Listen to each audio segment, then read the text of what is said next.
So for me, I don't know if you know this, but not just parents try to create a cocoon to sort of protect their nerdier children, but school administrators do this as well. And where I come from, the way the school administrators planned on this was they had all their like smart kids in the same two classes. So the idea, they called them gifted and talented classes.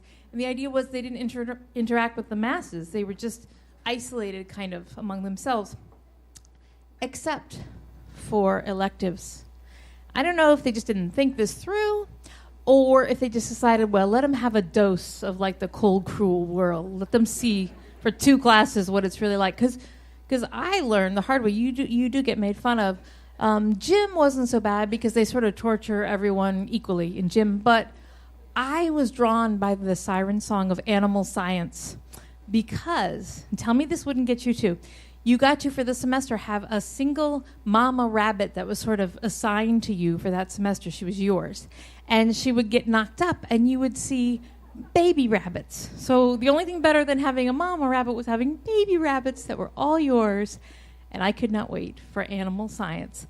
That is because I did not understand that I was going to be the only girl in the class and the only person who is from the gifted and talented world. Apparently, other smart people are not drawn to rabbits like I am. And the very first day I walked in there, I met my arch nemesis, Mark Bryan. Now, I am using his real name.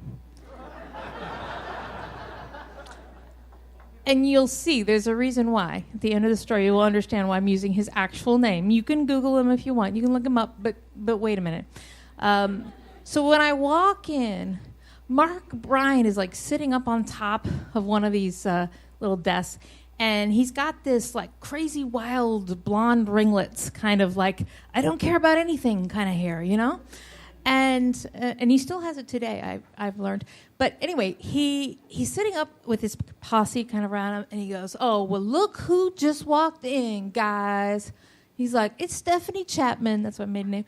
He's like, yeah, she's a brainiac or something. I guess we won't have to learn anything. We can just get all our answers from her, even if we have to pound it out of her. And I'm just like, how do you, we don't know each other, do we? And he goes, everyone knows me. I run this school. I'm Mark Bryan. It was a little alarming. And then he kept going on about how I was going to give him all the answers. And I'm like, well, I'm really kind of morally against cheating. And then he was like, well, when we get to all the sex ed questions that come up when the rabbits start to fornicate, I guess you wouldn't be much help anyway, because you're probably just book smart. Probably don't know anything about sex, do you? Now, that is true. I knew nothing about sex at all. But it was really alarming in this class of guys to have that called out and brought to the fore. So I was not good at snappy comebacks or anything like that. So my whole class, I just survived with him just pounding me, and all this talk about sex. And my rabbit wound up having the biggest, litter of rabbits. I'm not sure if that's called litter. I don't remember anymore. But we had 14. I had 14 babies. And he was like, so Mark Bryan was all over that. What, were you giving her tips on fertility? I just didn't know until this class that it was so uncool to be smart. I wasn't aware of this phenomenon until this class and Mark Bryan. And I survived that class, and I'm happy to say I managed to avoid him for the rest of junior high. But then in high school, we both played on sports teams, and basketball teams in particular. And during basketball season, because his last name was Bryan and mine was CHA, our lockers were near each other. And what would happen is when we'd finish our separate basketball practices, we'd both wind up at our locker, because you had to go back to your locker to get your, whatever, your bags, your stuff out. And he would every day ask, all of a sudden, he'd know my name and he'd be nice. And he'd be like, hey, Stephanie, it's like, could you hit me up with a quarter?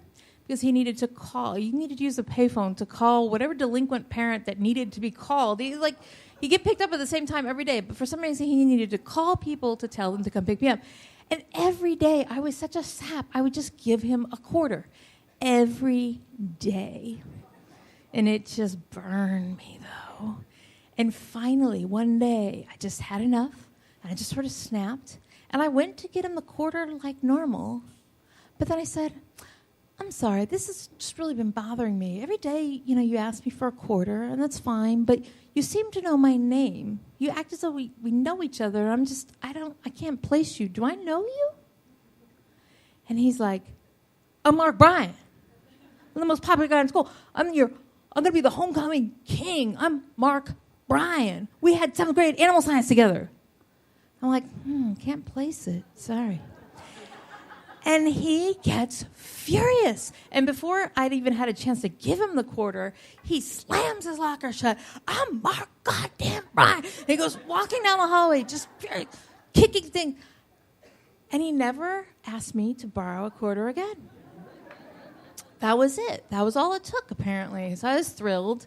And there's no telling, how much that quarter accrues over the years. I don't know. But I have to tell you, so the reason that I'm using his real name is because he had the last laugh. His name is well known if you know him as one of the Blowfish. That's right. He was in the band Hootie and the Blowfish. I don't know exactly how many quarters they made, but I've been told that Hootie himself is worth about $14 million, so I don't know. He did get a lot of people to know his name, and I'm also told that he's now apparently a philanthropist at my age. That's crazy. He has this studio that he helps budding artists get started, and he started this radio station for students and helps students in high school. And I like to think that it was my influence that he realized how mean he was to me. Maybe he's paying it forward now to these other kids. Are you thinking that too? Is it? Anyway, but yeah, so look him up. He still has the blonde curly hair, and just know that it's not everyone that has an arch nemesis that becomes wildly famous and successful. So that part kind of sucked. But